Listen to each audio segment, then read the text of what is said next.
بسم الله الرحمن الرحيم السلام عليكم ورحمة الله وبركاته waxaa maanta oo ku aadan 15 May halkan aan ku xuseynaa sanad guuradii 77 ee ka soo wareegtay aasaaskii golihii dhalinyarada Soomaaliyeed ee SYL waxay mahad u sugan tahay allihii 13 dhalinyaro ee aasaasay ururka SYL ka dhaliyay Soomaali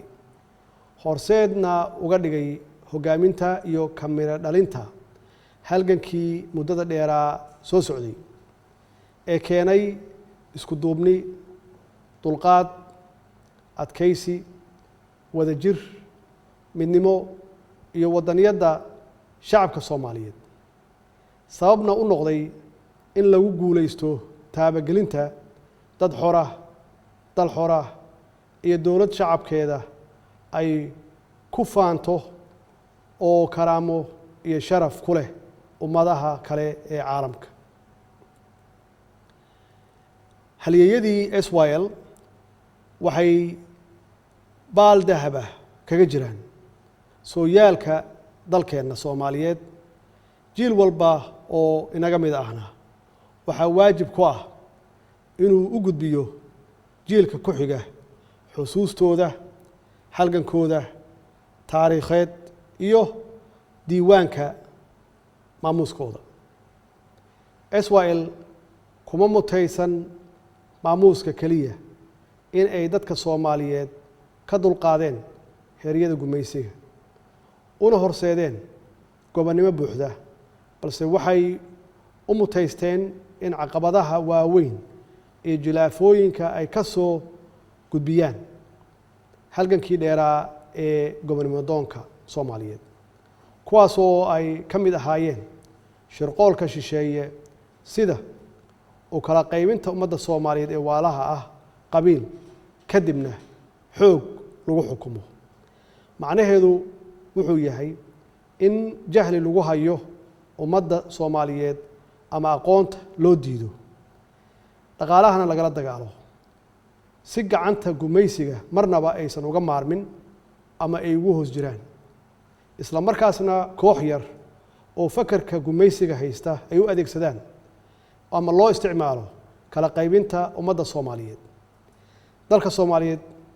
waxaa cashar dhaxalgala ugu filan taariikhda SYL oo muujinaysa kartida iyo geesinimada qofka Soomaaliga ah ee jecel dadkiisa iyo dalkiisa inuu badbaadiyo kuna shaqeeyo mabaadi ku dhisan Soomaalinimo wadaniyad ama patriotism iyo midnimo kana fogaada wax kasta oo ummadda kala qaybin kara oo ay ugu horeyso qabyaaladda sidoo kale waxaa mudan in aan tusaaleyno midnimada iyo wadajirka ay lahaayeen xisbiyada ama ururada dhalinyaro ee ka kala dhisnaa gobollada koonfurta iyo gobollada waqooyi ee dalka iyo muhiimadda ay siiyeen jacaylka dalka iyo dadka iyo diinta garowsadeenna dhibaatada qabyaaladdu ay ku leedahay mustaqbalkooda ay sababna u noqotay inay helaan gobonnimadooda dhidibadana u taagaan qaran ka tilmaaman caalamka maanta 77 sano kadib dhalinyaradu maxay ka baran karaan tusaalooyinka SYL maxay dhalinyaradu maanta ku mutaysteen xaaladda cakiran ama dhibka ay ku jiraan maxay dadka ku hadaaqaya ama ku dhawaaqaya qabyaaladda u hayaan mustaqbalka dhalinyarada Soomaaliyeed ee maanta jooga annagoo aragnay cashar fiicanna ka helnay 30 sano ee ugu dambeeyay khasaaraha ay lahaan karto in qabyaalad iyo wadajir la'aan ay jirto dhalinyarada waa rajada kaliya ee dalku leeyahay dalkuna waa hodan dadkiisuna waa sabool waxaa looga bixi karaa saboolnimada dhalinyarada oo israacda oo ka shaqeysa dowladnimo wadaniyad wadajir iyo horumarka dalka dadka waxaa looga baahan yahay dulqaad dowladduna waxa ay ku hogaaminaysaa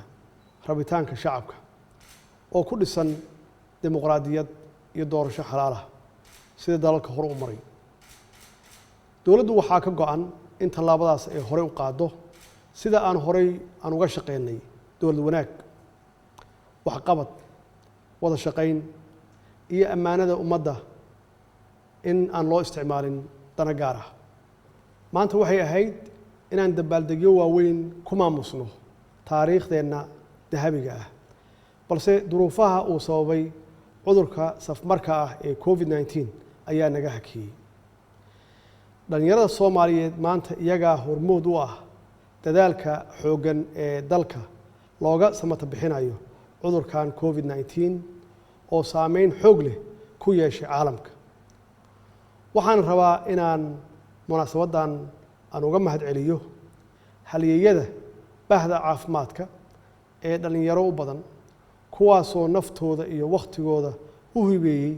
sidii ay ula tacaali lahaayeen bukaanada uu soo ritay cudurkan. sidoo kale dhalinyarada Soomaaliyeed waxa ay maanta hogaaminayaan dagaalka aynu kula jirno argagixisada Al-Shabaab oo caqabad ku ah rajada iyo mustaqbalka dalkeena. hoggaanka shaqaalaha rayidka iyo ciidamada qalabka sida maanta waxay u badan yihiin dhalinyaro aqoon-yahano ah oo firfircoon, kuwaas oo isbeddel muuqda ama la taaban karo ku sameeyey shaqaalaha dowladda iyo ciidanka qalabka sida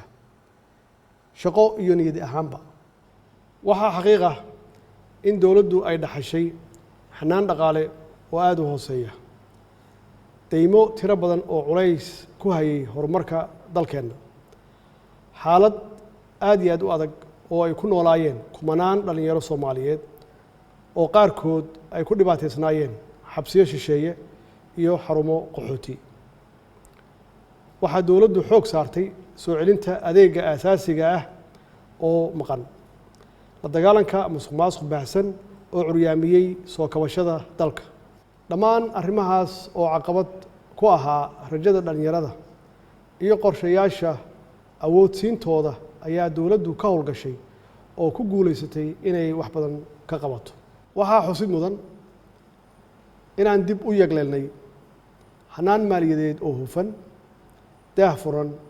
kana caagan musuqmaasuqii baahsanaa ee jiray, kaasoo sababay inuu kor u kaco dakhligii dalka iyo kalsoonidii caalamka ay ku qabeen hanaanka maaliyadeenna. muddadii 3 sano ahayd ee la soo dhaafay waxaan ku guulaysanay inaan ka soo baxno dhammaan shuruudihii hortaagnaa dalkeenna oo aanu jabinay darbigii cunaqabateynka dhaqaale eena saarnaa muddo 30 sano ah. si dalkeenna looga dulqaado deemankii faraha badnaa, taasoo ififaalo wanaagsan u ah mustaqbalka dhalinyarada dalkeenna, maadaama ay horseedayso kobaca maalgashiga iyo fursadaha shaqo. sidoo kale dowladdu waxay ku guulaysatay inay dalka ku soo celiso boqolaalo dhalinyaro ah oo ku dhibaataysnaa xabsiyada shisheeye, iyagoo maanta si sharaf iyo karaamo leh ugu nool dalkooda. dowladda federaalka Soomaaliya waxaa u degsan qorshe 5 sanadooda oo tilmaamaya meeshii aan shalay ka nimid, heerka maanta aan marayno ama aan joogno, higsigeenna biri iyo himilada aan doonayno inaan gaarsiino shacabka iyo dowladnimada Soomaaliya. waxaa hubaala dhalinyarada Soomaaliyeed meel kasta oo ay joogaan inay farxad gelinayso guulaha taariikhiga ah ee aan ka gaarnay qorshayaashii dib u habeynta hay-adaha amniga, joogteynta xaqsiinta shaqaalaha dowladda, kobcinta dhaqaalaha, awoodsiinta dhanka siyaasadeed ee dhalinyarada, dib u habeynta hay-adaha garsoorka iyo cadaaladda, dhiirigelinta maalgashiga iyo soo celinta maqaamka siyaasadda arrimaha dibadda ee maanta ku tilmaaman inay tahay mid ka turjumaysa rabitaanka iyo aragtida shacabka Soomaaliyeed. dardaarankayga dhalinyaro wuxuu yahay oo aan rabaa inaad fahamtaan muhiimadda ay leedahay ilaalinta danta guud oo loo baahan yahay in la wada ilaashado sida qaranka iyo dowladnimada. waxqabadka dowladnimadu waa hanti dhaxal noo wada ah kulligeen oo dalkoo dhan u leeyahay. إلهي وحن كبرينا